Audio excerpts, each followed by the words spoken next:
Hey, Teddy K here for the Best Buy blog, and in this video review, we look at the Amazon Fire HD8. This is the 2022 version of the tablet that is really made for consumption above all else. There's really not a whole lot to Amazon's tablets if you've used them, especially when you're using the smaller sizes like this one. The Fire HD8 is very much, to me, a consumption tablet. This isn't the kind of thing that you're going to buy because you're looking to create content. You're simply just about consuming it. Whatever it is, like it could be movies, shows, books, comics, whatever it is that you like to watch, this is a device that'll let you do that. Now, there is not anything really spectacular or all that special about this compared to its predecessor either. So if you're trying to think of, okay, well, what was the device like 2 years ago? And what's the difference between this and the Fire HD8 Plus? Well, first of all, this device here, compared to its predecessor, a little bit faster, about the same size, slightly lighter, maybe a little bit thinner as well. Now, compared to the Plus, which came out at the same time as this, you get 1 gig more of RAM, you get wireless charging, and you get a better camera. Although, frankly, that's not really saying much because I wouldn't really rely on this device to be taking photos, just saying. Okay, so what can you do with this? Now, whenever I look at an Amazon tablet, I always feel like there's two stories to tell. One is that you have the Amazon side of things, and then there's what else you can do on top of that. So as we know, Amazon has its own app store, so this is running on Android, but it's a forked version of Android, so it is specific to Amazon. And so you have whatever apps are available on Amazon's app store.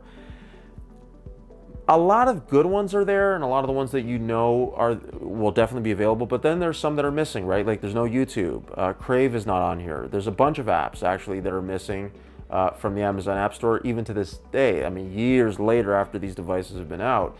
So how do you get them? Well, that entails side-loading the Google Play Store on there and then downloading them from there. The Play Store is not native to the tablet. It's something you have to side-load. It's not that hard to do. There is a way to do that. You can look for it online, but we also have an article about that on the blog as well. So when you do that, at that point, you've gained access to apps that you otherwise wouldn't have.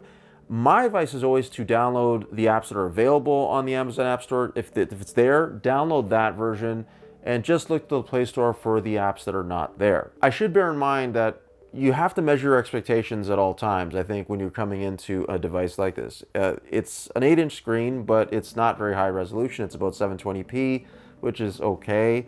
It's good enough, I think, if you're like commuting and you want a tablet, that's fairly small, easy to put in a bag. You can even fit in some pockets, and you just want to watch a movie or catch up on a show or something during a commute. Maybe you're on a flight, a train, something like that.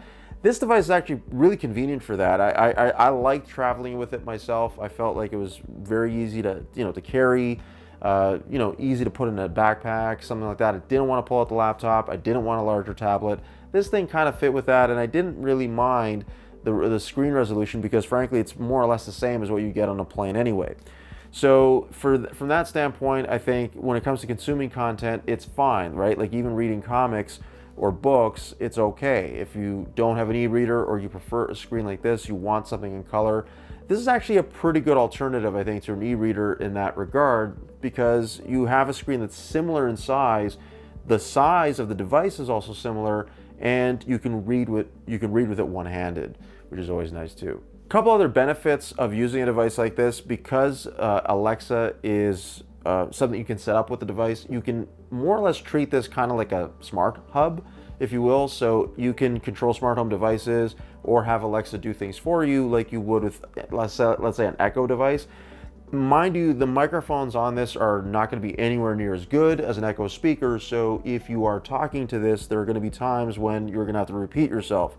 So that is one of the trade-offs. The other benefit, of course, is that the battery life, because the device is not necessarily taxing in any way. I mean, the processor is not that fast, and there's not a whole lot of RAM. I mean, my model here has 3 gigs, which is okay. It's fine.